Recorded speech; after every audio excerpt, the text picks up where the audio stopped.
The thunder of approaching hooves echoed through the otherwise silent Wyoming night, striking fear into Elizabeth Donovan's heart as she hurried along the moonlit path toward her small homestead. The sound was unmistakable, the same rhythmic gallop that had followed her from town every Tuesday for the past 3 weeks. She clutched her market basket tighter, quickening her pace as the cold October wind of 1878 whipped through her woolen shawl. Elizabeth had left Sweetwater Springs later than intended. The general store had been busier than usual, ranchers and townsfolk alike stocking up before winter settled across the territory. Now, as darkness enveloped the landscape, she cursed her decision to linger and chat with Mrs. Henderson about her new shipment of fabric. The hoofbeats grew louder, and Elizabeth's breath caught in her throat. She dared not look back, knowing only too well what she'd see: the silhouette of a man on horseback, keeping his distance but always there, watching, following. Fear prickled at her spine as she rounded the bend that would bring her small cabin into view. The sight of smoke rising from her chimney gave her pause. She had banked the fire before leaving that morning, but it should have died down to embers by now. Someone was in her home. Elizabeth slowed, weighing her options. Behind her, the mysterious rider. Ahead, an unknown intruder. The creek bed to her right offered some cover, but the water was frigid this time of year, and she'd be exposed crossing the open ground to reach it. A twig snapped in the woods to her left. Elizabeth froze, her eyes straining in the darkness. There, barely visible among the pines, stood the outline of a man, rifle in hand, watching her cabin. The moonlight caught the barrel of his weapon as he shifted position. Elizabeth's heart thundered in her chest. She was trapped between 3 threats: the rider behind, the intruder in her cabin, and now this armed stranger in the woods. She took a tentative step backward, her boot heel catching on a stone. The slight noise was enough to alert the rifleman, who turned sharply in her direction. "Don't move, Miss Donovan," a deep voice commanded, barely above a whisper. Elizabeth stiffened, her blood turning to ice. He knew her name. "How do you—" "Quiet," he interrupted, still keeping his voice low. "There are 2 men in your cabin. They've been waiting for you since sundown." The mysterious horseman drew closer, and the man with the rifle stepped from the shadows, placing himself between Elizabeth and the approaching rider. In the silvery moonlight, she could finally make out his features: strong jaw covered with several days' worth of stubble, broad shoulders beneath a worn leather coat, and eyes that seemed to assess everything at once. "Preston Keller," he said by way of introduction, though he didn't offer his hand. "I've been tracking these men for 3 weeks. They're not following you home because they fancy your company." Elizabeth clutched her market basket closer, as if the thin wicker might provide some protection. "And why should I trust you, Mr. Keller?" A man hiding in the shadows with a rifle doesn't inspire confidence. A ghost of a smile crossed his face before disappearing into grim determination. "Fair point, Miss Donovan, but those men in your cabin are the Archer brothers. They've robbed 3 homesteads north of here, left no survivors." The blood drained from Elizabeth's face. The Archer brothers were notorious throughout the territory, violent men who took what they wanted and killed without remorse. "They believe you have something they want," Preston continued, his eyes flicking to the approaching rider, then back to her cabin. "And I'd wager that's their partner coming up the road now." "I don't have anything of value," Elizabeth protested. "Just the land, some livestock, your late father's map," Preston cut in. "The one supposedly showing the location of the lost Sweetwater mine." Elizabeth's surprise must have shown on her face because Preston nodded grimly. "So you do have it." "I never said you didn't have to." His attention shifted to the rider, now close enough that Elizabeth could hear the creak of saddle leather. "We need to move. Now." Without waiting for her agreement, Preston took her elbow and guided her deeper into the trees. Elizabeth yanked her arm away. "I am not going anywhere with a strange man who's been spying on my property," she hissed. Preston's jaw tightened. "I haven't been spying on your property, Miss Donovan. I've been watching the men who have been spying on your property. There's a difference." "Not from where I'm standing," the approaching rider called out, his voice carrying through the night air. "Elizabeth, you out here, darlin'? It's me, Thomas." Elizabeth's eyes widened. "That's Thomas Reed. He escorted me from town." Preston's expression darkened. "Thomas Reed died 6 months ago in a bar fight in Cheyenne. Whoever that is, it's not him." Confusion and fear battled within Elizabeth. She'd met Thomas just 3 weeks ago when he'd started working at the lumber mill. He'd been nothing but gentlemanly, offering to see her home safely from town each Tuesday. "I don't believe you," she said, though uncertainty crept into her voice. "Believe what you want," Preston replied evenly, "but I'm not the one pretending to be a dead man." A flicker of movement from the cabin caught Elizabeth's attention. The door opened, spilling warm lamplight onto the porch. 2 figures emerged, scanning the darkness. "Thomas," one of them called. "You see her?" The rider, the man claiming to be Thomas, reined in his horse. "Not yet. She should have been here by now." Elizabeth's breath caught. The men were clearly looking for her, and their tone suggested their intentions were far from honorable. She looked at Preston, who was watching her with an intensity that made her uncomfortable, though not entirely in an unpleasant way. "What do you want with the map?" she asked, keeping her voice low. "I don't want the map," Preston replied. "I want them." He nodded toward the men. "They killed a family in Colorado, mother, father, 2 children. The cold certainty in his voice left no room for doubt. Elizabeth's decision crystallized in that moment. "There's a way around to the back of the property," she whispered. "Through the aspens, past the old well." Preston nodded once. "Lead the way. Stay low and quiet." Elizabeth gathered her skirts and ducked deeper into the woods, Preston following close behind. The night had grown colder, and her breath fogged in the air as they crept through the underbrush. The men's voices grew fainter as distance separated them. "How long have you been tracking them?" Elizabeth asked as they paused behind a fallen log. "Since Denver," Preston replied, his eyes constantly scanning their surroundings. "I was a U.S. Marshal there." "Was," a muscle in his jaw tightened. "Still am, technically, but this." He trailed off, then continued with a hardened edge to his voice. "This is personal now." Elizabeth wanted to ask more, but the urgency of their situation pressed upon her. They continued through the woods, following a barely visible path that she knew by heart. The old well appeared, a dark circle against the ground, its stones crumbling with age. "My cabin is just beyond those trees," Elizabeth whispered, pointing. "There's a cellar entrance on the far side." Preston nodded, then suddenly placed a restraining hand on her arm. "Wait." He cocked his head, listening intently. Elizabeth strained her ears but heard nothing unusual, just the rustle of leaves in the wind and the distant hoot of an owl. "What is it?" she asked. "Someone's following us," Preston replied, his voice barely audible. "Third man, moving through the trees to our right." Fear gripped Elizabeth anew. They had escaped the men at the cabin only to be stalked through the woods. She glanced around wildly, seeking any sign of movement in the darkness. "Stay calm," Preston murmured, his hand still on her arm. The warmth of it seeped through her sleeve, oddly comforting despite the danger. "When I say run, head for the cellar. Don't stop, don't look back." Elizabeth nodded, heart hammering against her ribs.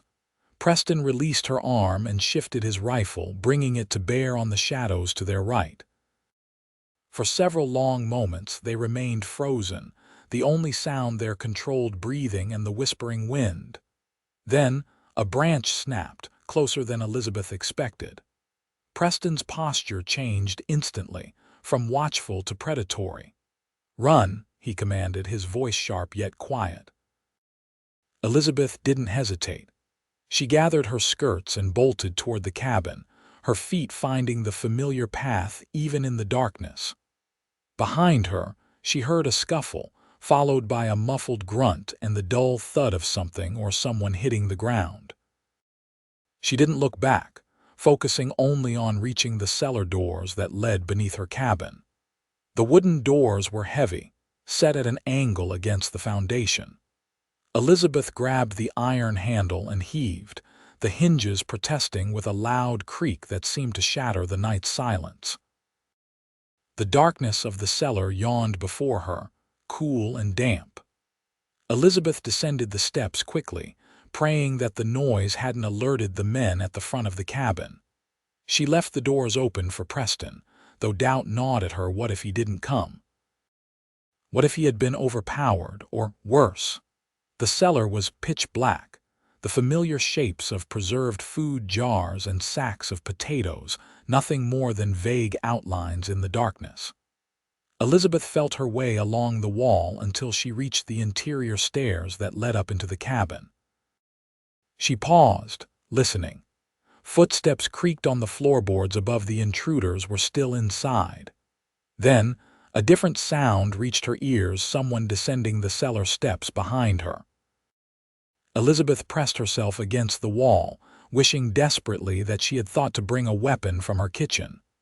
The footsteps drew closer, accompanied by the sound of controlled breathing. "Miss Donovan," Preston's voice, pitched low, reached her through the darkness. Relief flooded through Elizabeth. "Here," she whispered. Preston materialized beside her, a darker shadow among shadows.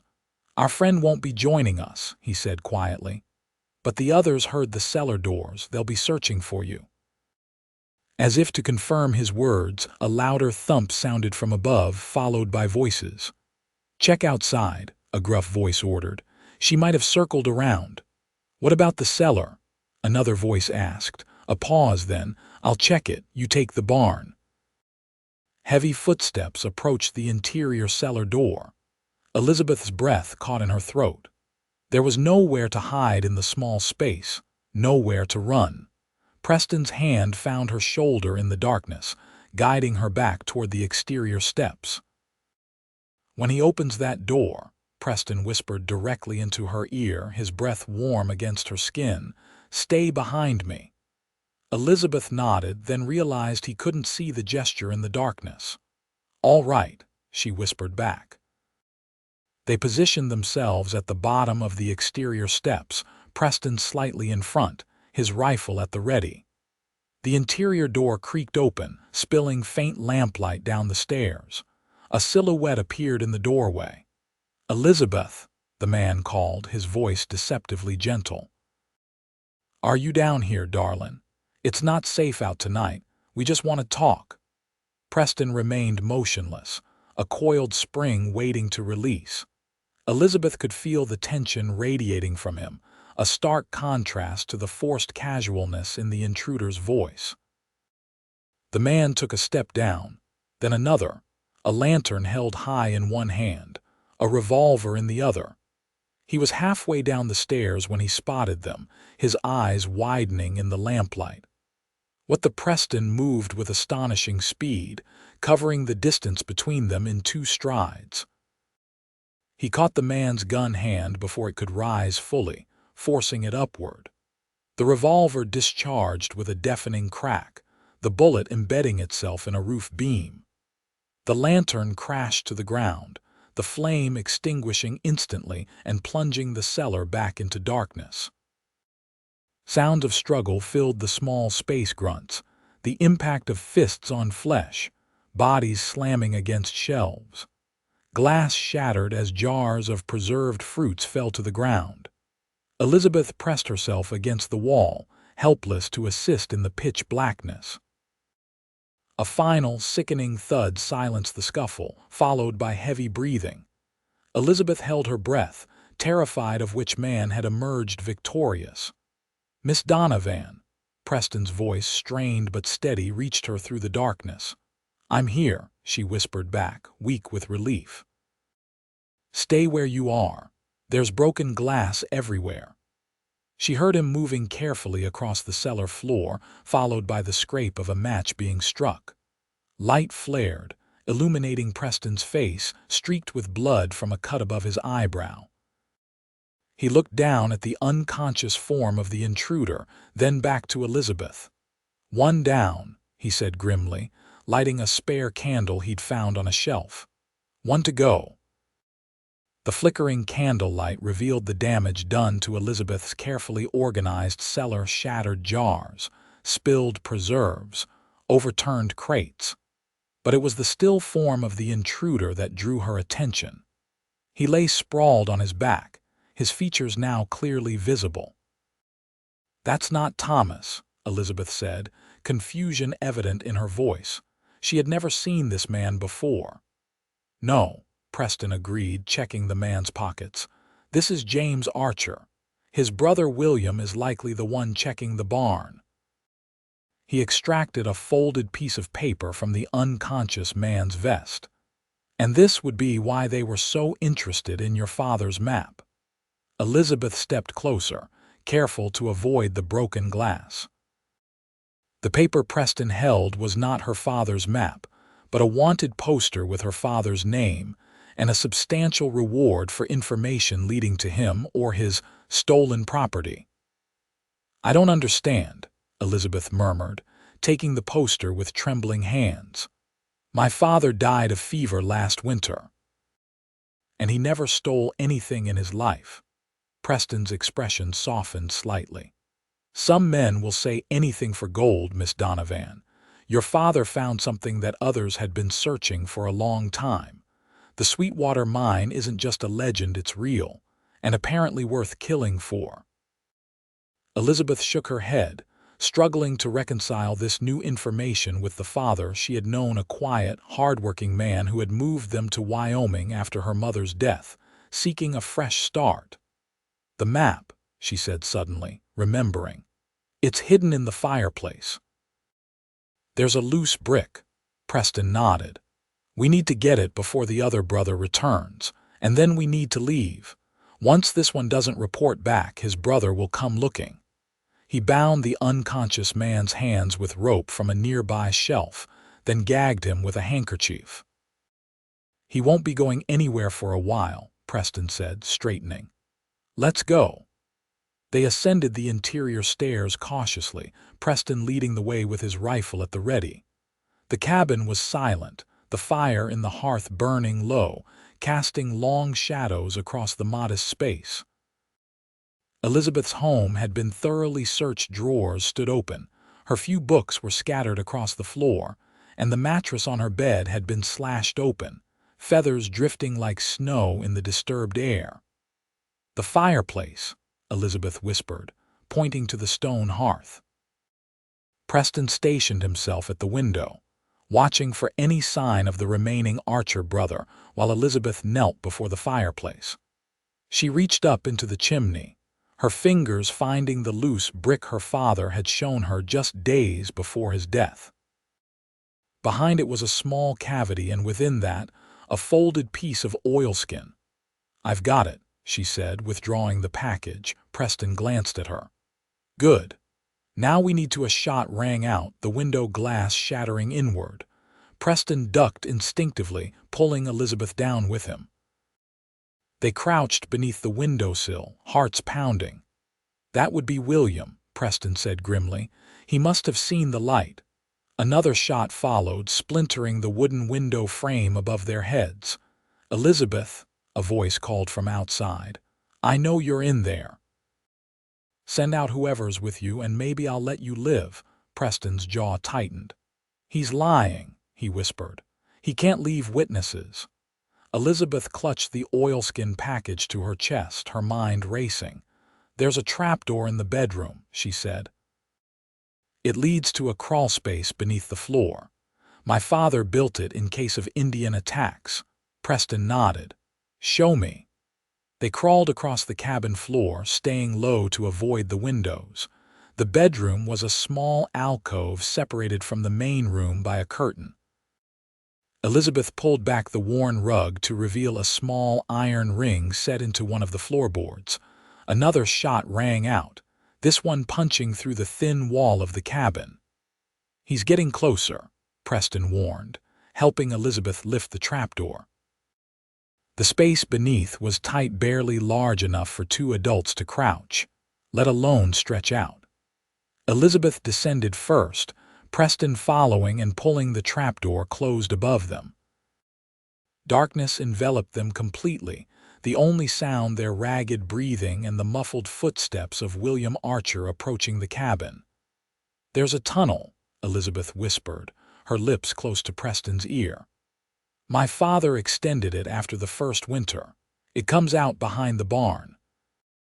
Preston's hand found hers in the darkness. "Lead the way." Elizabeth began to crawl, pulling Preston along by their joined hands. The tunnel was narrow, the earthen walls occasionally reinforced with timber supports.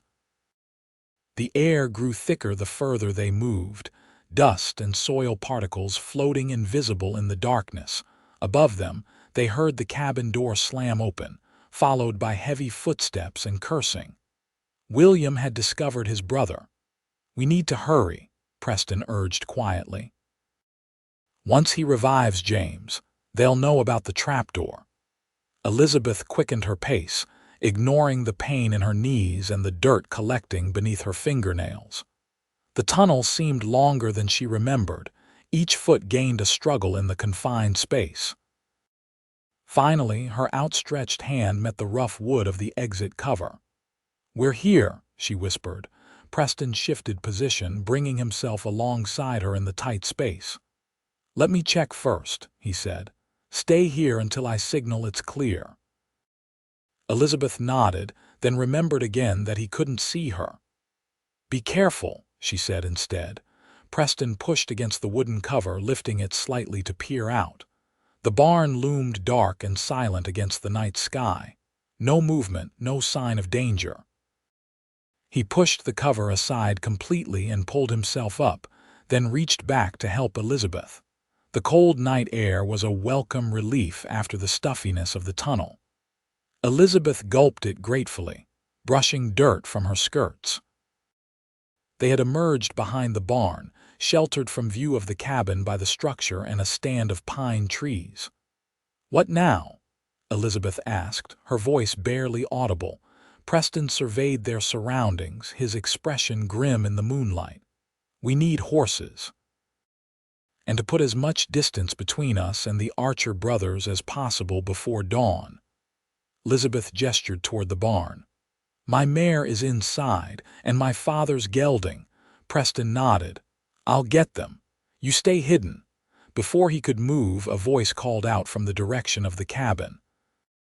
"I know you're out there, Marshal Keller."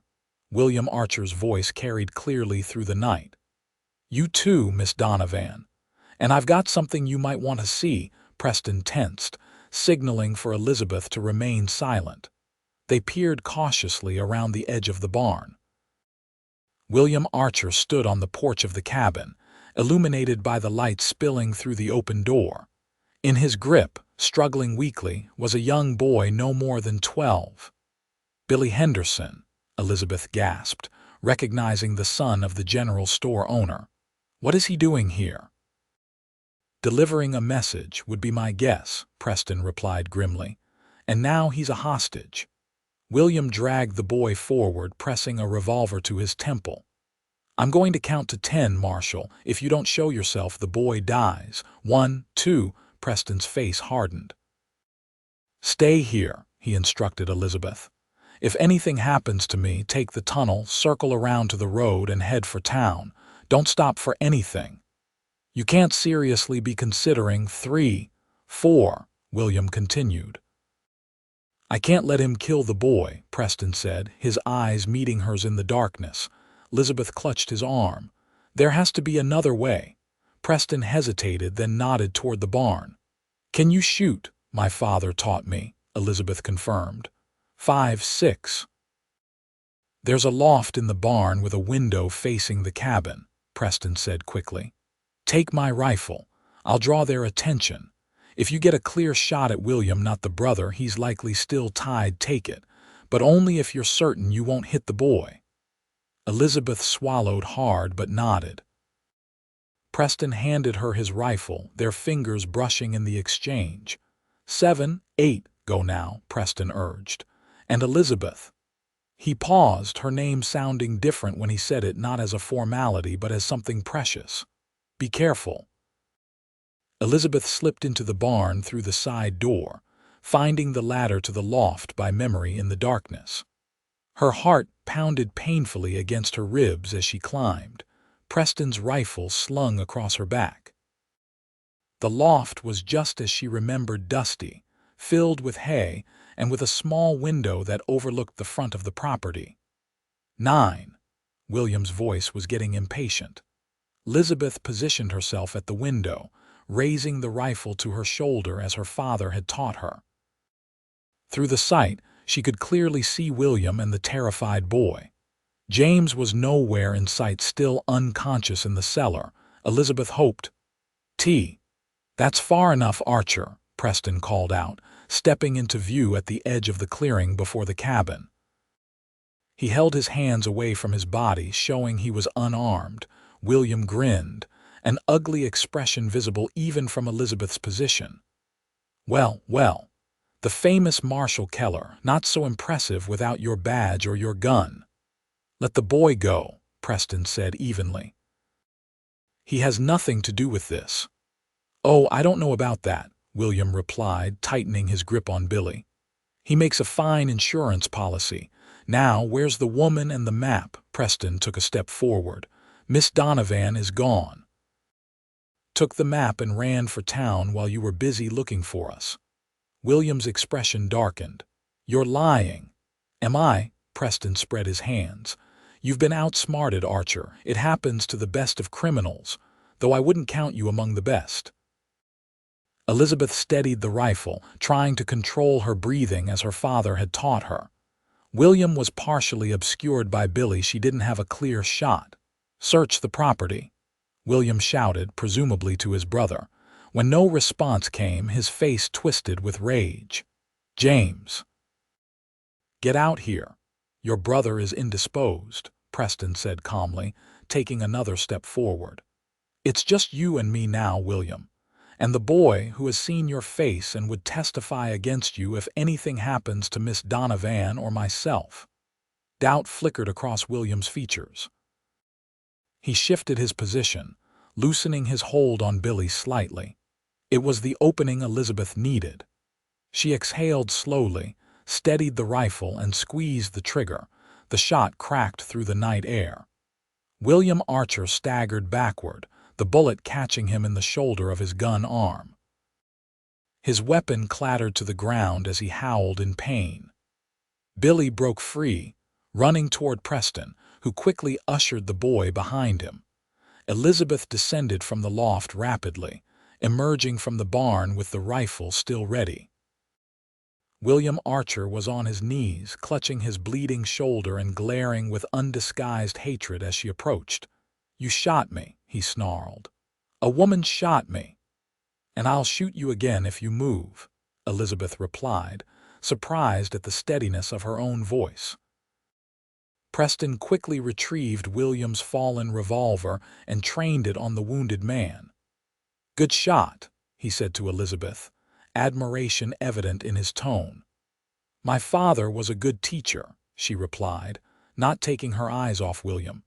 Billy Henderson stood trembling behind Preston. "They grabbed me when I was bringing you a telegram, Miss Donovan," the boy explained, his voice quavering. "From the marshal's office in Cheyenne. They said there was a U.S. Marshal coming to see you about your pa." Elizabeth and Preston exchanged a glance. "That would be me," Preston confirmed. "Though I wasn't expecting the Archer brothers to arrive first." The sound of approaching horses drew their attention. Riders were coming up the road, multiple horses by the sound of it. "That'll be the sheriff," Preston said. "I sent word before I came out here tonight." Relief washed over Elizabeth. The nightmare was nearly over.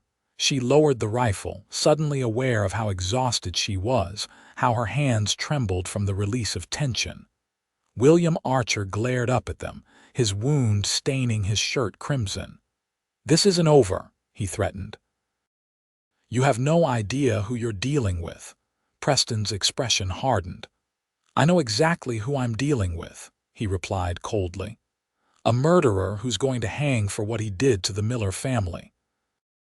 The approaching riders came into view: Sheriff Taylor and 3 deputies from Sweetwater Springs. They reined in their horses at the sight of the tableau before them.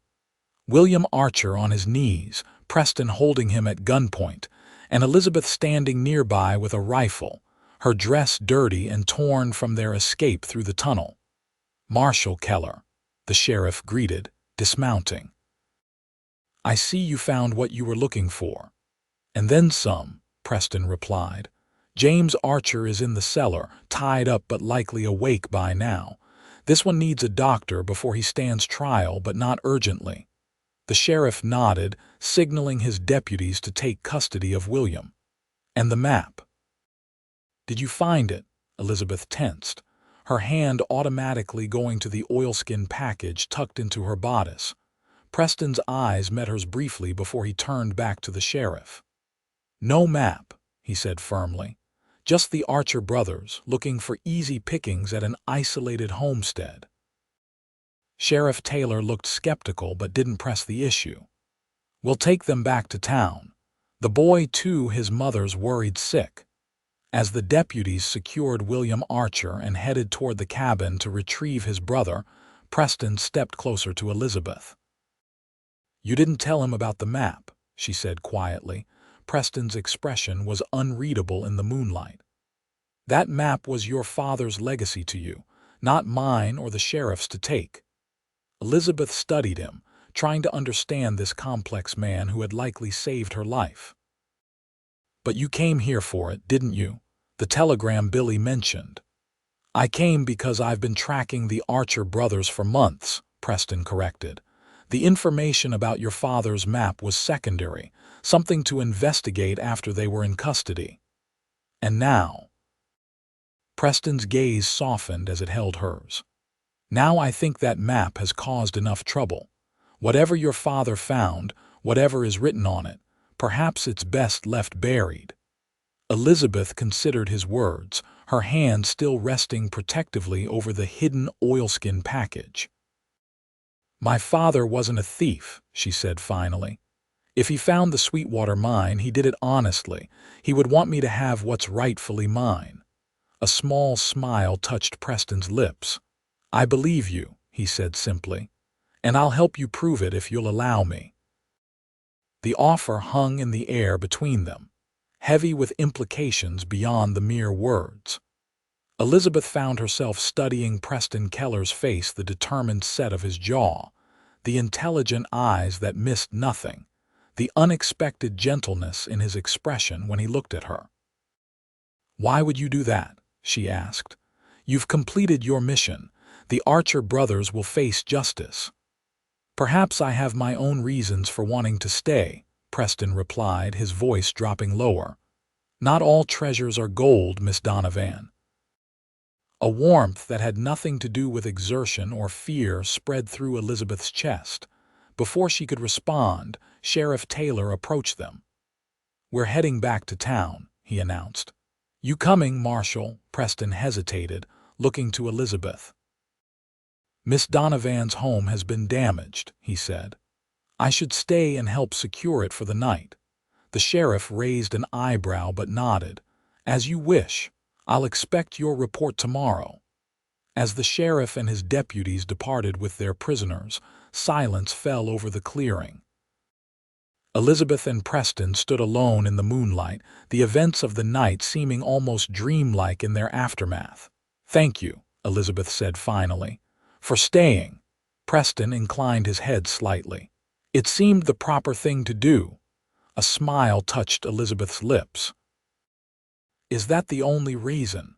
Something shifted in Preston's expression, a lowering of guards, perhaps, or a decision made. "No," he admitted quietly. "Not the only reason. The dawn broke cool and clear over Elizabeth Donovan's homestead, golden light spilling across the porch where she sat with a cup of steaming coffee.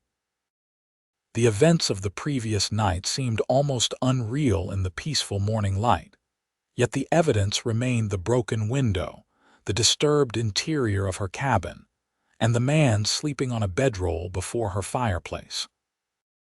Preston Keller had worked alongside her until well past midnight, boarding up the broken window, righting overturned furniture, and restoring some semblance of order to her home. They had spoken little, the shared experience of danger creating a bond that required few words to sustain. Elizabeth watched the steam rise from her cup, her thoughts turning to the oilskin package now hidden in a new location sewn into the lining of her winter coat. She had not opened it yet, had not examined the map that men were willing to kill for. Something held her back, some instinct that warned once the map was unfolded, nothing would ever be the same again. Movement from inside the cabin caught her attention. Preston appeared in the doorway, his hair tousled from sleep, his face bearing the shadow of a day's growth of beard. Despite the circumstances, Elizabeth found herself noticing how the early light caught in his eyes, turning them the color of warm amber. "Good morning," she greeted, offering a small smile. "Morning," he replied, his voice rough with sleep. "You're up early." "I couldn't sleep much," Elizabeth admitted. "Too many thoughts." Preston nodded in understanding, leaning against the doorframe. "About the map, about everything. The map, the Archer brothers, my father." She paused, then added softly, "You." Something flickered in Preston's eyes, surprise, perhaps, or pleasure at her candor. "I've been thinking about you as well, Miss Donovan." "Elizabeth," she corrected. "After last night, I think formalities seem rather unnecessary." A smile touched his lips. "Elizabeth, then." He straightened from the doorway and joined her on the porch, settling into the second chair. "And you should call me Preston." She nodded, suddenly aware of how close they sat, how intimate the morning felt despite the lingering tension of unanswered questions. "What happens now?" she asked, setting her coffee cup aside. Preston's gaze turned toward the distant mountains, gilded with morning light. "The Archer brothers will stand trial in Cheyenne. They'll hang for what they did to the Miller family and others. And after," his eyes returned to her face, "that depends." "On what?" "On what's in that map," Preston replied honestly, "and on what you decide to do with it." Elizabeth studied him, trying to read the complexity behind his steady gaze. "You still haven't told me why you're really here," she said finally. "A U.S. Marshal doesn't typically track criminals personally across state lines, not unless there's something more at stake." Preston was silent for a long moment, his expression growing more distant. When he spoke, his voice was quieter, edged with an old pain. "Sarah Miller was my sister," he said simply. "The woman the Archers killed in Colorado. Her husband Michael was my friend since boyhood. Their children, Emma and James, were my godchildren." Understanding dawned on Elizabeth, bringing with it a wave of compassion. "That's why you said it was personal." Preston nodded, his jaw tight with controlled emotion. "I requested the assignment. My superiors were reluctant, too close to the case, they said, but I convinced them I could remain objective." "Could you?" Elizabeth asked gently. A humorless smile touched his lips. "No," he admitted, "not really, but I knew I would find them when others might give up, and I did." Elizabeth reached across the space between them, her hand coming to rest on his arm. "I'm sorry about your family," she said softly. "No wonder you pursued them so relentlessly." Preston covered her hand with his own, the touch sending a small thrill through Elizabeth, despite the solemnity of the moment. "When I learned they were heading to Wyoming, following rumors of your father's map, I thought it was just another lead," he continued. "Then I discovered their plan to use you to find it." His fingers tightened slightly over hers. "I couldn't let another innocent person die because of their greed." The admission hung in the air between them, honest and raw. Elizabeth felt drawn to this man who had suffered such loss, yet still placed himself between her and danger without hesitation. "What will you do now that they're caught?" she asked. Preston's gaze met hers directly. "I don't know," he confessed. "For so long finding them has been my only purpose. I haven't thought beyond that." "Will you return to Denver?" Something in her tone must have betrayed her feelings, for Preston's expression softened. "I've been considering a change," he said carefully. "Wyoming territory needs good lawmen. Sheriff Taylor mentioned they're looking for a deputy in Sweetwater Springs." Elizabeth's heart quickened. "That's not far from here." "No," Preston agreed, a smile touching his eyes. "It's not." The moment stretched between them, filled with unspoken possibilities. Then, practical concerns intruded. "I should head into town," Preston said, though he made no move to rise. "Give my report to the sheriff, send a telegram to my superiors in Cheyenne." Elizabeth nodded, reluctantly withdrawing her hand from beneath his. "And I have chores that won't wait, animals to feed, eggs to collect." They rose together, the ordinary concerns of the day providing a welcome anchor after the tumult of the night before. As Preston gathered his few belongings, Elizabeth busied herself with breakfast preparations, the domestic routine strangely comforting. "I'll return this evening if that's acceptable," Preston said as he prepared to depart, "to check that everything is secure." Elizabeth smiled. "That would be welcome." He hesitated at the door, seeming to struggle with something unsaid. Then, with a brief nod, he was gone, mounting his horse and riding toward town. Elizabeth watched him go, a curious mixture of emotions swirling within her. Fear and uncertainty about the map and what it might mean for her future. Grief for the family Preston had lost. And something else, something new and fragile taking root in her heart, a warmth that bloomed whenever she thought of Preston Keller's steadfast presence through the night's dangers. The day passed in a blur of activity as Elizabeth threw herself into chores with unusual vigor, as if physical exhaustion might quiet her restless thoughts. By late afternoon, she had cleaned the cabin thoroughly, removing all traces of the intruders, and had even begun repairing the slashed mattress. As the sun began its descent toward the western peaks, Elizabeth found herself glancing more frequently toward the road from town, anticipating Preston's return. She chided herself for such schoolgirl behavior. He was a U.S. Marshal fulfilling his duty, nothing more. Yet the memory of his hand covering hers, the intensity in his eyes when he spoke of staying in Wyoming, suggested possibilities that made her heart race. The sound of approaching hoofbeats drew her attention. Elizabeth moved to the porch, shading her eyes against the lowering sun. But it wasn't Preston who approached, it was Sheriff Taylor, riding alone. A knot of apprehension formed in Elizabeth's stomach as the sheriff reined in before her cabin. "Evening, Miss Donovan," he greeted, tipping his hat. "Sheriff," she replied, trying to keep her voice steady. "What brings you out this way?" Sheriff Taylor dismounted, his expression somber. "It's Marshal Keller," he said without preamble. "There's been trouble in town." The knot in Elizabeth's stomach tightened painfully. "What kind of trouble?" "The Archer brothers had friends we didn't know about," the sheriff explained. "They attempted to free William and James during the prisoner transfer to the railway station. There was gunfire." He paused, his weathered face grave. "Marshal Keller was shot." The world seemed to tilt beneath Elizabeth's feet. "Is he?" She couldn't bring herself to finish the question. "He's alive," Sheriff Taylor assured her quickly. "Doc Sanders is tending to him now, but he asked me to come warn you there might be others coming for that map." Relief that Preston lived warred with fresh fear.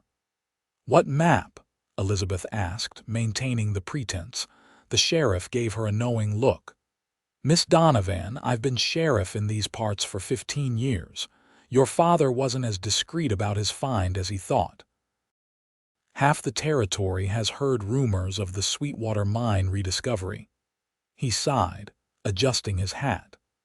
I didn't press Marshal Keller on it because I respected your father and I respect you. But if men are willing to shoot a U.S. Marshal in broad daylight over this, it might be time to reconsider your position. Elizabeth's mind raced. If the Archer brothers had accomplices willing to attempt a jailbreak, her isolation made her vulnerable. And now Preston was injured, perhaps seriously. How badly was he hurt? She asked, her concern for Preston outweighing other considerations. Bullet took him in the side, the sheriff replied. Missed anything vital according to the doc, but he lost blood and he's weak. He was mighty insistent I come warn you, though. Tried to get out of bed to come himself, until Doc Sanders threatened to sedate him. Despite everything, a small smile touched Elizabeth's lips at the image of Preston arguing with the doctor. It fit what she knew of the man's determined character. Thank you for coming, Sheriff, she said. I'll be careful. Sheriff Taylor nodded but made no move to remount his horse. There's more, he said reluctantly. Marshal Keller asked me to give you this. He reached into his vest pocket and withdrew a folded piece of paper, said it was for your eyes only. Elizabeth accepted the note, her fingers trembling slightly. The sheriff tactfully looked away as she unfolded it, giving her privacy to read Preston's message. The handwriting was shaky but legible. Elizabeth, don't trust anyone. 3 more Archer associates unaccounted for. They know about the map. Leave the homestead. There's a line shack in the North Meadow by Sweetwater Creek, my temporary camp. Go there. I'll join you when I can. Stay safe. Preston Elizabeth refolded the note carefully, her decision made. Sheriff, I need to ask a favor. Name it, he replied. I need to go into town, to see Marshal Keller and speak with Doc Sanders.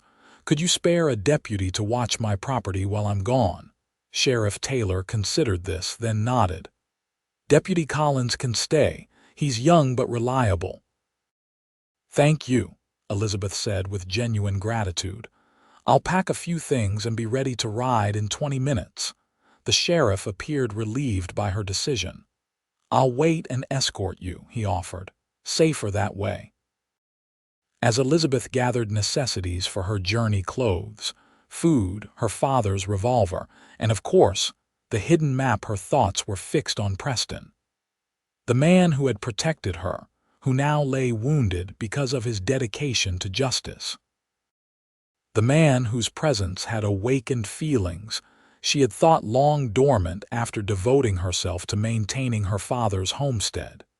She touched the note in her pocket, drawing strength from the connection it represented. Whatever came next, whatever the map revealed, she would face it with the same courage Preston had shown. And perhaps, once this danger passed, they might explore the unspoken possibilities that had begun to bloom between them. The ride to Sweetwater Springs was tense, both Elizabeth and Sheriff Taylor scanning the landscape for any sign of threat. The town appeared normal as they approached the usual activity along Main Street, lamplight spilling from the saloon windows, the occasional wagon rumbling past. Doc Sanders' office was at the far end of town, a neat white building with green shutters. A lamp burned in the front window despite the early evening hour. Elizabeth dismounted quickly, her concern for Preston overriding her usual decorum as she hurried up the steps, the sheriff following at a more measured pace. The doctor's assistant, a young woman named Mary, greeted them in the front room. Miss Donovan, she said, surprised. Sheriff Taylor. I'm here to see Marshal Keller, Elizabeth said without preamble. Mary's expression shifted to one of confusion. Marshal Keller, he's not here, Miss Donovan. Elizabeth froze, a chill running down her spine. What do you mean? The sheriff said he was shot during the prisoner transfer. Mary looked to Sheriff Taylor, then back to Elizabeth. There was no prisoner transfer today, Miss Donovan. The Archer brothers are still in the jail, scheduled for transport tomorrow morning. Elizabeth turned slowly to face Sheriff Taylor, comprehension dawning like ice water in her veins. The man who had ridden to her homestead was not Sheriff Taylor at all. The impostor's hand moved to his gun. "I'm sorry about this, Miss Donovan," he said. All pretense of being the sheriff dropped from his voice. "But I'll be needing that map now." Before he could draw, the door behind them burst open. Preston Keller stood in the doorway, his revolver already leveled at the false sheriff. "Don't move, Daniels," Preston ordered, his voice hard with authority. The man Daniels froze, his hand still hovering near his weapon. His eyes darted between Preston and Elizabeth, calculating his chances. "She's already told me where the map is," Daniels said, his voice deceptively calm. "Kill me and you'll never find it. The others will tear her homestead apart board by board." "There are no others," Preston replied steadily. "We caught Reynolds and Matthews trying to break into the jail an hour ago. It's over, Daniels. You're the last one." Uncertainty flickered across Daniels' face, quickly replaced by desperate resolve. His hand moved for his gun with surprising speed. Preston fired first. The shot echoed deafeningly in the confined space. Daniels staggered backward, a look of shock spreading across his features as he clutched at his chest. He collapsed to his knees, then fell forward onto the floor. Mary screamed, backing against the far wall. Elizabeth stood frozen, unable to tear her eyes from the man who had so nearly deceived her into revealing the map's location. Preston crossed the room in 2 strides, kicking Daniel's gun away from his outstretched hand and checking for signs of life. Finding none, he straightened and turned to Elizabeth, his expression a mixture of relief and concern. "Are you hurt?" he asked urgently. Elizabeth shook her head, still struggling to process what had happened. "How did you know?" she managed to ask. "The real Sheriff Taylor mentioned you'd received a visitor claiming to be him," Preston explained. "I knew then that they'd made their move." The actual sheriff arrived moments later, drawn by the sound of gunfire. The following hours passed in a blur of explanations and statements as the truth emerged. Thomas Daniels had been part of the Archer gang for years, often posing as law enforcement to gain victims' trust. He had been watching Elizabeth's homestead for days, waiting for the right moment to approach. It was well past midnight when Preston finally escorted Elizabeth from the sheriff's office to the hotel across the street. Neither had mentioned the map throughout the questioning, maintaining the fiction that it was merely a rumor the criminals had been pursuing. "You should get some rest," Preston said as they paused in the hotel lobby. "It's been a long day." Elizabeth studied him in the muted lamplight, noting the lines of fatigue around his eyes, the tension still evident in his posture. "You saved my life," she said softly. "Again." A faint smile touched Preston's lips. "I believe we're even now. Your warning about the impostor saved mine as well." Elizabeth hadn't thought of it that way, but she supposed it was true. If she hadn't sent word to town about the false sheriff's visit, Preston might have been ambushed. "Will you be all right?" she asked, reluctant to part from him even for the night. Preston nodded. "I'll be in the room next door. The real Sheriff Taylor has deputies watching the hotel. We're safe for now." The word "we" didn't escape Elizabeth's notice. Somehow, in the course of 2 days, they had become a unit, their fates intertwined by circumstance and something more. "Tomorrow," she said, making a decision, "I want to look at the map, together." Preston's eyebrows rose slightly. "You're sure?" "Whatever my father found, it's caused enough bloodshed," Elizabeth replied firmly. "I need to know if it's worth protecting, or if it should be destroyed. Preston considered her words, then nodded slowly. Tomorrow, then. He hesitated, as if wanting to say more, then simply tipped his hat and turned toward his own room. Elizabeth watched him go, a complex tangle of emotions making it difficult to identify exactly what she felt. Relief at their survival, certainly. Gratitude for his protection. But also a warmth, a pull toward him that transcended the danger they had faced together. Sleep came fitfully that night, her dreams filled with shadowy pursuers and Preston's steady presence always just ahead, leading her to safety. When dawn finally broke, Elizabeth rose and dressed quickly, eager to resolve the mystery that had cost so many lives. A knock at her door revealed Preston, looking more rested than the night before, though still alert and watchful. "Good morning," he greeted. "I've arranged for breakfast in a private dining room. We can examine the map there, away from curious eyes." The dining room was small but comfortable, tucked at the back of the hotel with windows overlooking a small garden. A breakfast spread awaited them: eggs, bacon, biscuits, and coffee, though Elizabeth found her appetite diminished by anticipation. When the waitress had departed and the door was firmly closed, Elizabeth withdrew the oilskin package from her pocket. It seemed smaller in the daylight, less significant than the trouble it had caused. "Are you certain about this?" Preston asked as she placed it on the table between them. Elizabeth nodded. "I need to know the truth about my father, about what he found." With careful fingers, she untied the leather cord securing the package and unfolded the oilskin.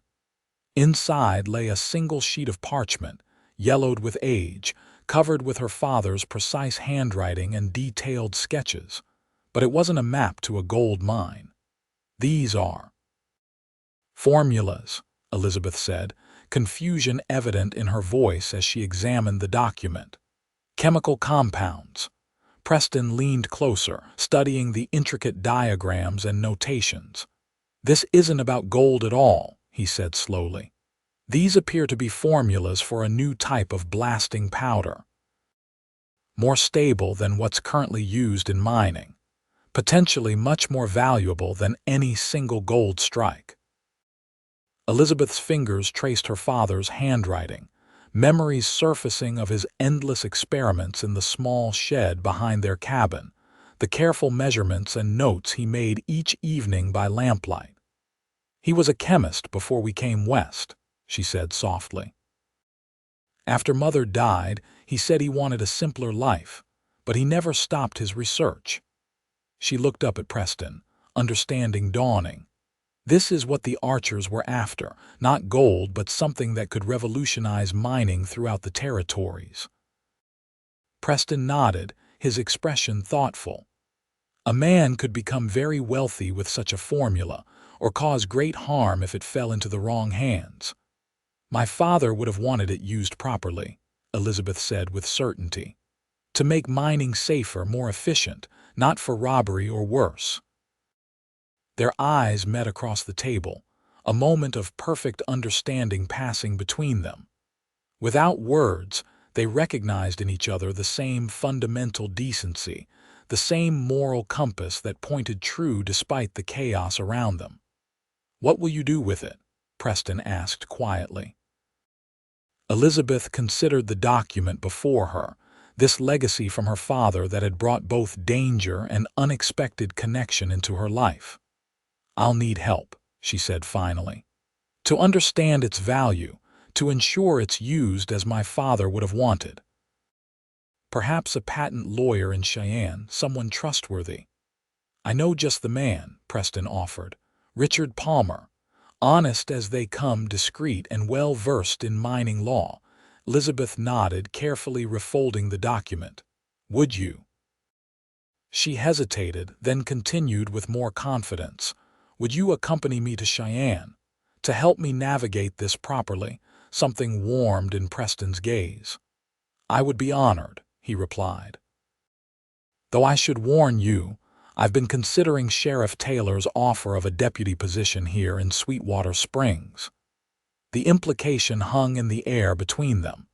If Preston took the position, he would be staying not just for the duration of this crisis, but permanently. Near her homestead. Near her. That would be a fine decision, Elizabeth said, unable to keep a smile from her lips. Sweetwater Springs could use a man of your character. And would there be other reasons to recommend such a position? Preston asked, his voice dropping slightly, a rare vulnerability showing through his customary confidence. Elizabeth met his gaze directly. "I believe there might be," she replied softly, "though much would depend on the man himself and his intentions." A smile spread slowly across Preston's face, transforming his features from handsome to devastating. "My intentions, Miss Donovan, are entirely honorable, if somewhat accelerated by recent events." Elizabeth felt a blush warming her cheeks, but she didn't look away. "Recent events have a way of clarifying what matters most," she agreed. Preston reached across the table, his hand covering hers in a gesture that had become familiar yet still sent a thrill through her.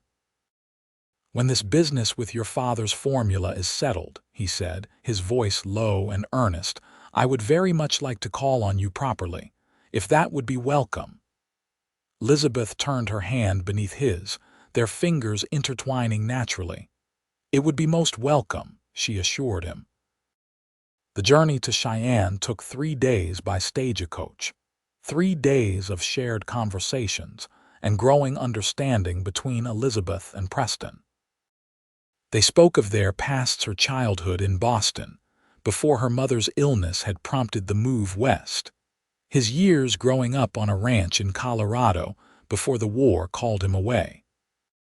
They discovered shared values, complementary temperaments, and a mutual love of literature that led to lively debates about Dickens versus Twain.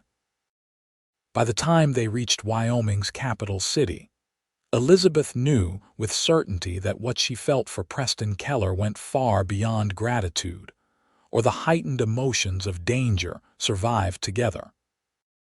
In his steady presence, his unwavering integrity, and his occasional flashes of dry humor, she had found something she hadn't realized she was seeking. Richard Palmer, the patent attorney, proved as trustworthy as Preston had promised. After examining her father's formulas, he confirmed their significant value and outlined the steps needed to secure a patent. "This could change mining throughout the West, Miss Donovan," Palmer explained, peering at her over wire-rimmed spectacles. "More efficient, safer blasting means deeper mines, less expense, fewer accidents. There are companies that would pay handsomely for the rights to manufacture this powder." "I don't want to sell outright," Elizabeth said firmly. "My father would have wanted this to benefit miners, not just line someone's pockets." Palmer nodded approvingly. "A licensing arrangement, then. You retain ownership of the patent while allowing selected companies to produce the powder under specific safety guidelines. The royalties would provide you with a comfortable income while honoring your father's intentions. The process would take time, papers to file, negotiations with potential manufacturers, possibly even a trip to Washington, D.C. to meet with the patent office directly." But for the first time since her father's death, Elizabeth felt she was honoring his legacy properly. Throughout these discussions, Preston remained by her side, offering support without overstepping, his knowledge of mining operations from his years in Colorado proving invaluable. Each evening, they dined together, their conversations ranging from practical matters of the patent to personal hopes for the future. On their final night in Cheyenne, with the initial patent applications filed and arrangements made for Elizabeth to return in 2 months' time for the next steps, Preston escorted her to dinner at the city's finest restaurant. Elizabeth wore her best dress, a deep blue silk that had belonged to her mother, carefully preserved for special occasions. Preston, for his part, had acquired a new suit, his marshal's badge conspicuously absent from his lapel. "You're not wearing your badge," Elizabeth observed as they were seated at a table overlooking the city's main square. Preston's fingers brushed his lapel self-consciously.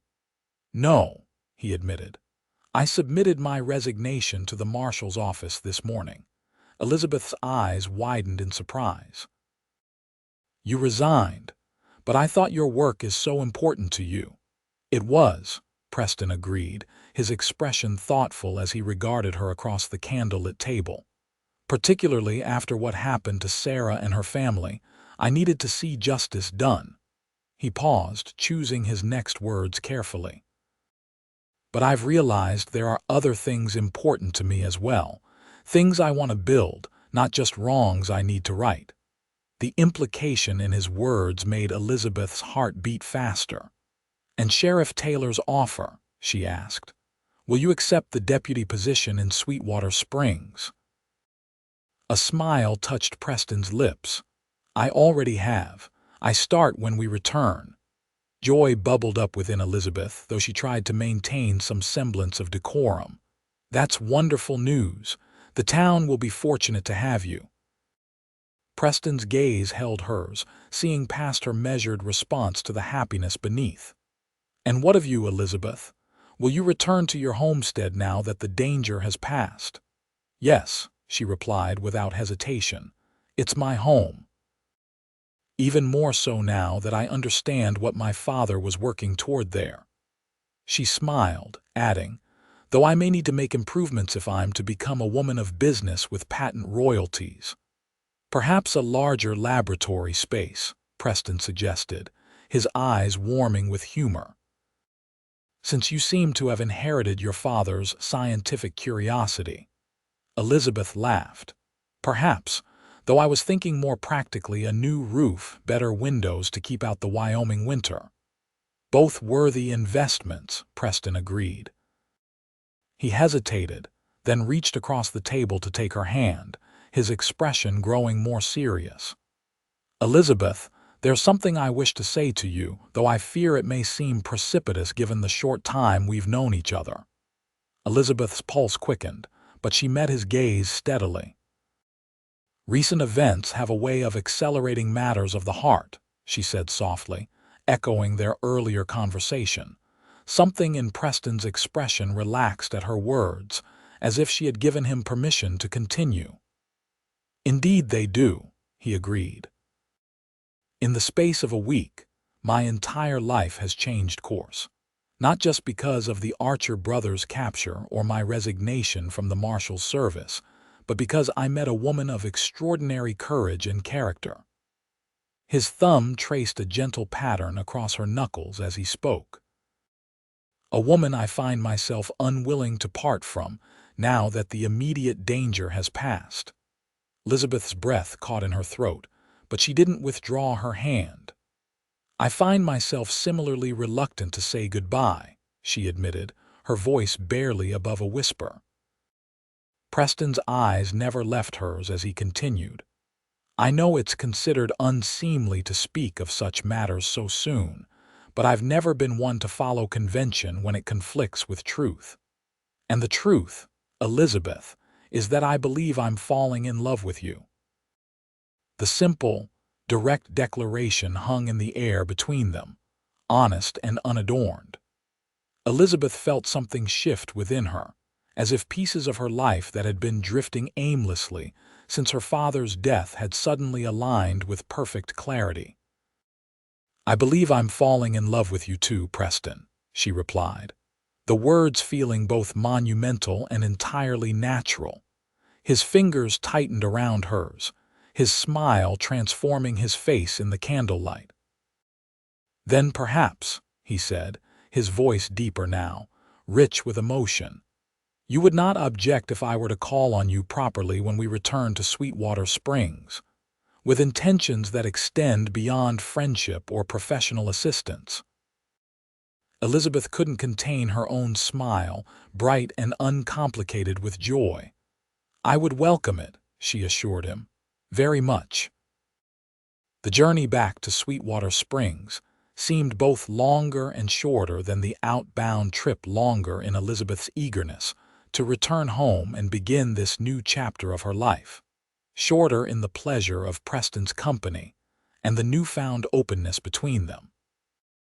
They arrived on a clear spring morning, the town bustling with activity as the stagecoach pulled to a stop before the hotel. Sheriff Taylor was among the first to greet them, welcoming Preston to his new position and updating them both on local matters, including the successful transfer of the Archer brothers to Cheyenne for trial. "Your homestead's been kept safe, Miss Donovan," the sheriff assured her. Deputy Collins rode out every other day to check on things, as promised. Elizabeth expressed her gratitude, though her attention was divided between the sheriff's report and Preston's steadying presence beside her, his hand occasionally brushing hers in a gesture that seemed both protective and possessive. When Preston escorted her home later that day, the familiar sight of her cabin against the backdrop of Wyoming's rugged landscape filled Elizabeth with contentment. This place that had once seemed a lonely outpost, a reminder of her father's death and her solitary existence, now represented possibility and promise. "It looks just as we left it," she observed as Preston helped her down from the wagon he had borrowed for the journey. "A good sign," he agreed, retrieving her bags. "Though I should check inside before you settle in, just to be certain." His caution touched her not because she feared any lingering danger, but because it demonstrated his continued concern for her safety. While Preston inspected the cabin, Elizabeth walked the perimeter of her small property, reacquainting herself with the familiar sights and sounds. The chicken coop where her hens had been cared for in her absence. The vegetable garden, now showing the first green shoots of spring. The shed where her father had conducted his experiments, which would soon become a proper laboratory for the continued development of his blasting powder. Preston emerged from the cabin, pronouncing it secure. "Everything appears in order," he reported. "Though you're running low on firewood, I could chop some before I head back to town." The offer was practical, ordinary, yet it represented something profound, the beginning of a pattern of caring and partnership that Elizabeth hoped would define their future together. "Thank you," she said simply. "That would be very helpful." As Preston set to work splitting logs by the woodpile, Elizabeth busied herself inside, putting away her belongings and taking stock of what supplies she would need from town. The domestic routine felt different somehow, knowing that Preston was nearby, that he would be calling on her regularly, that what had begun in danger was blossoming into something enduring in peace. When she brought him a cup of water some time later, Elizabeth paused to watch him work, appreciating the strength and economy of his movements. He had removed his coat in the spring sunshine, his shirt sleeves rolled up to reveal forearms corded with muscle. There was something deeply appealing about this capable man who had tracked dangerous criminals across state lines, now performing this simple task for her benefit. Preston caught her watching and straightened, wiping his brow with his sleeve. "Something amusing?" he asked, noting her smile. "Not amusing," Elizabeth replied honestly. "Just pleasant to watch." A flush that had nothing to do with physical exertion colored Preston's cheeks. "I'm nearly finished," he said, accepting the water she offered. "Though I'd be happy to tackle any other repairs you might need." "Another time, perhaps," Elizabeth suggested. "You should report to the sheriff this afternoon, and I have correspondence to catch up on." Preston nodded, understanding the propriety she was maintaining even as their relationship evolved. He would not stay too long at her homestead. Not yet. Not until their courtship had progressed along more conventional lines. "I'll return tomorrow, if that's agreeable," he said as he prepared to depart, the wagon loaded with his belongings to be taken to his new lodgings in town. "Perhaps we might ride to the north pasture. You mentioned wanting to see if the wildflowers had bloomed yet." Elizabeth smiled at his remembrance of a casual comment she had made during their journey. "I would enjoy that very much." Preston hesitated, clearly weighing the dictates of propriety against his own desires. Then, with a swift decision, he stepped closer and took her hand in his. "Until tomorrow, then," he said softly, raising her fingers to his lips in a gesture that sent warmth spreading through Elizabeth's entire being. "Until tomorrow," she echoed, allowing her hand to linger in his a moment longer than strictly necessary. As she watched him drive away, Elizabeth felt not the loneliness that had often accompanied such partings in the past, but a buoyant anticipation of his return. The man who had once waited in the shadows with his rifle to protect her was now stepping into the light of her everyday life, transforming it in ways she had never imagined possible. The weeks that followed established a rhythm to their courtship, a steady progression that honored traditional expectations while acknowledging the accelerated understanding they had developed during their shared dangers. Preston called on Elizabeth regularly, escorting her to church on Sundays, joining her for dinner several evenings each week, and accompanying her on rides across the Wyoming landscape that she had come to love. Their conversations ranged widely, from practical discussions of her father's patent process to philosophical debates about justice and redemption. Preston spoke more openly of his sister's family, sharing memories of happier times before their tragic end. Elizabeth, in turn, revealed her own losses: her mother's early death, her father's struggles to raise her alone, the isolation she had felt since coming west. In each other, they recognized a kindred resilience, a determination to build something meaningful from the fragments of dreams and disappointments that life had dealt them. By midsummer, when Elizabeth needed to return to Cheyenne for further patent proceedings, their relationship had deepened to the point where Preston's request to accompany her raised no eyebrows in Sweetwater Springs. They were courting formally now, their intentions toward each other clear to all who observed them together. The manufacturing agreement that Elizabeth negotiated with Preston and Mr. Palmer's guidance would ensure her financial security for years to come, while establishing safety standards that would protect minors throughout the territories. Her father's legacy would save lives rather than enrich a few, just as she had hoped. On their final evening in Cheyenne, with the business successfully concluded, Preston suggested a walk through the city's Central Park.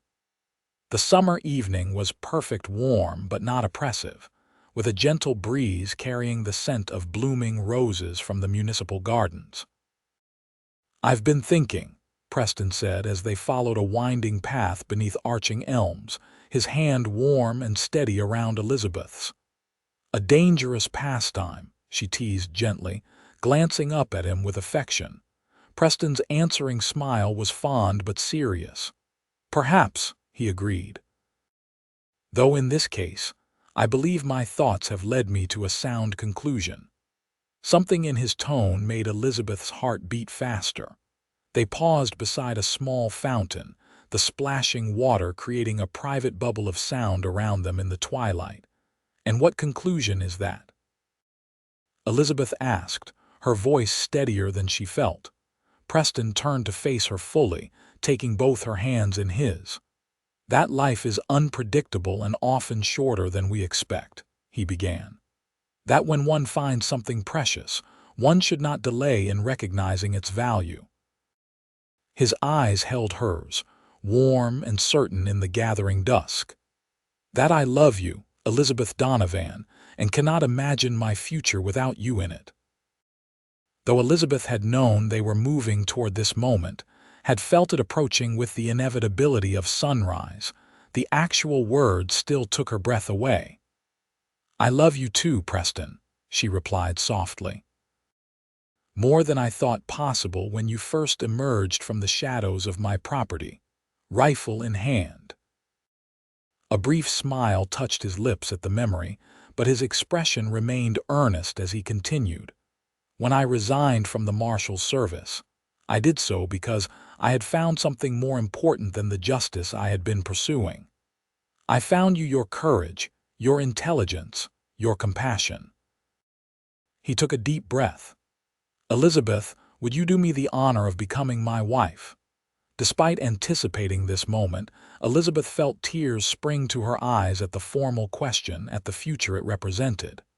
"Yes," she answered without hesitation, her voice steady with certainty. "Yes, I will marry you, Preston." Joy transformed his features as he drew her closer. "May I?" he asked softly, his gaze dropping to her lips. In answer, Elizabeth raised her face to his, closing the distance between them. Their first kiss was gentle, a promise and a beginning. Preston's lips were warm against hers, his hand cupping her cheek with exquisite tenderness, as if she were something infinitely precious. When they parted, Elizabeth felt transformed not by the kiss alone, though it had been everything she had imagined and more, but by the commitment they had made to each other, the future they would build together. "When?" Preston asked, his voice rough with emotion, his forehead resting against hers. "Soon," Elizabeth replied, unwilling to wait through a lengthy engagement when they had already endured so much together. "Before harvest, if the arrangements can be made." Preston's smile was brilliant in the twilight. "They can be made," he assured her. "I'll speak to Reverend Thompson the day we return." The wedding took place in early September, as the first hints of autumn touched the aspen trees surrounding Elizabeth's homestead. The ceremony was small but joyful, attended by the townsfolk of Sweetwater Springs who had come to respect both the quiet schoolteacher turned inventor and the steadfast deputy, who had brought a new level of calm to their growing community. Elizabeth wore her mother's wedding dress, carefully altered by Mrs. Henderson from the general store. Preston, standing tall beside Sheriff Taylor, who served as his best man, watched her approach with an expression of such undisguised adoration that several of the older women dabbed at their eyes before the vows were even spoken. "I knew it from the first, Mrs. Henderson confided to anyone who would listen at the reception afterward. The way he looked at her when he thought no one was watching, like she hung the moon and stars. The newlyweds' first home was Elizabeth's cabin, expanded and improved with the proceeds from her father's patent. A proper laboratory replaced the old shed, while the main house gained a new bedroom and an enlarged kitchen with real glass windows that caught the morning light. Preston continued his work as deputy, his knowledge of the law and quiet authority earning him respect throughout the county. Elizabeth divided her time between managing her patent business and establishing a small school for the children of surrounding homesteads, finding satisfaction in sharing her love of learning. Together, they created something neither had dared hope for in the aftermath of their respective losses, a home filled with love, purpose, and eventually, the laughter of children. Their first daughter arrived less than a year after their wedding, followed by a son 2 years later, both children growing strong and curious in the Wyoming air. On cool evenings, Preston would often tell the children stories of their grandfather's invention and how it had brought their parents together, though the tales were carefully edited to omit the more dangerous aspects of that time. Elizabeth would watch her husband's animated expressions as he described the mysterious map and the shadowy figure who had protected their mother, marveling at how a time of fear had transformed into their family's founding legend. Sometimes, when the children were asleep and the house was quiet, Preston and Elizabeth would sit together on the porch, watching the stars emerge above the distant mountains. In those peaceful moments, with his arm around her shoulders and her head resting against him, Elizabeth would remember how she had once feared the man who followed her home, how a cowboy had waited in the shadows with his rifle. "What are you thinking?" Preston asked on one such evening, years into their marriage, his voice low and intimate in the darkness. Elizabeth smiled, turning to meet his gaze that still held the same warmth and devotion as when they had first pledged themselves to each other. "I was thinking how strangely life unfolds," she replied honestly. "How what seems like danger can become salvation, how fear can transform into love." Preston's hand found hers, their fingers intertwining with the familiar comfort of long practice. "I thank God every day that I followed you home that night," he said softly. "That I was there to protect you, yes, but more importantly, that I found you at all in this vast, unpredictable world."